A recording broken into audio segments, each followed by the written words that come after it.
কমলপুৰ সমষ্টিৰ উন্নয়নৰ আন এটি নাম হৈছে বিধায়ক দিগন্ত কলিতা। হয়, আপুনি ঠিকই শুনিছে। গোপেশ্বৰ গাঁও পঞ্চায়তৰ অন্তৰ্গত গয়াপাৰা যোৱাৰ ৰাস্তাটো বহু বছৰ ধৰি নিৰ্মাণ হোৱা নাছিল। কিন্তু বিধায়ক দিগন্ত কলিতাই বিধায়ক হোৱাৰ পিছতে এই ৰাস্তাটো পকীকৰণ কৰি ৰাইজক অহা যোৱাৰ ক্ষেত্ৰত সুবিধা কৰি দিছে।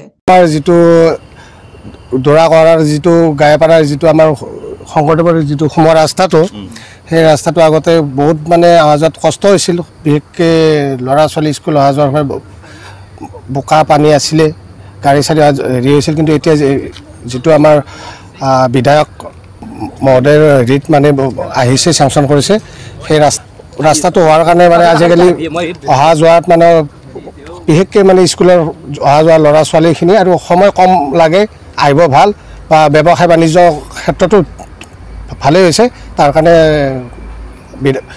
বিধায়ক মহোদয়ক মানে আমি ধন্যবাদ জ্ঞাপন কৰিছোঁ। এতিয়া ৰাস্তাটো পকীকৰণ হোৱাৰ পৰা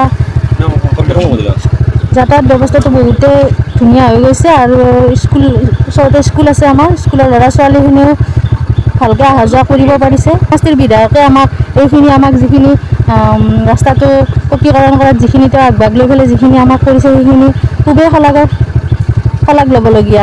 আগতে ৰাস্তাটো বহুত বেয়া আছিল, এতিয়া বহুত ভাল হৈছে। মই বিধায়ক মহোদয়ক মই ধন্যবাদ দিলোঁ। আগতে বহুত পথ আছিল, মাটি আছিল, আহিব নোৱাৰি। আমাৰ ওচৰৰ মানুহ এতিয়া ভাল হৈ পেলাই পূৰা বহুত ভাল হৈছে আৰু বিধায়ক মহোদয়ক মই ধন্যবাদ দিলোঁ। ৰাস্তাটো বহুত ভাল হৈছে, তাৰ কাৰণে আমাৰ তেখেতক বহুত ধন্যবাদ দিছোঁ। আমাৰ বিধায়ক ধন্যবাদ দিছোঁ, ৰাস্তাটো ভাল কৰিছে, আমি তাৰ কাৰণে ধন্যবাদ দিছোঁ। কামটো সত্যব্ৰত কলিতাই যেতিয়া MLA হৈ থাকে আমাৰ কমলপুৰ সমষ্টিত, তেতিয়াই ৰাস্তাটো চেংচন হৈছিল। তেওঁৰ দিনত কিন্তু কামটো কমপ্লিট নহ'ল, দিগন্ত কলিতাৰ দিনত কামটো কমপ্লিট হ'ল। এতিয়া খুবেই ভাল হৈছে ৰাস্তাটো হোৱাৰ কাৰণে।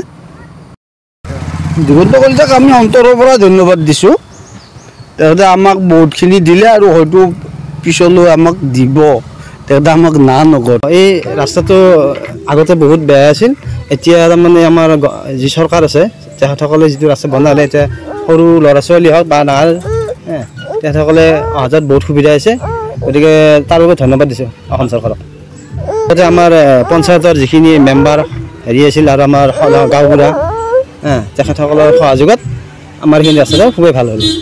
লগতে আমাৰ কমলপুৰ সমষ্টিৰ বিধায়ক মণ্ডলীকো মই ধন্যবাদ দিছোঁ।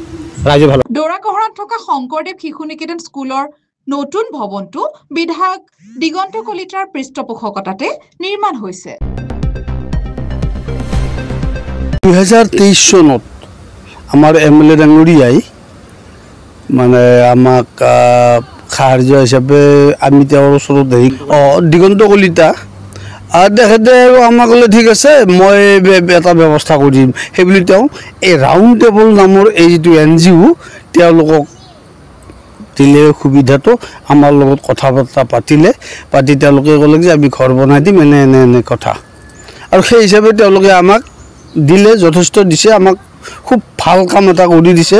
আমাৰ আগৰ যিটো অৱস্থা আছিল স্কুলৰ, সেইটো আমি 10 বছৰতো আমি তাক পৰিৱৰ্তন কৰিব নোৱাৰিলোহেঁতেন।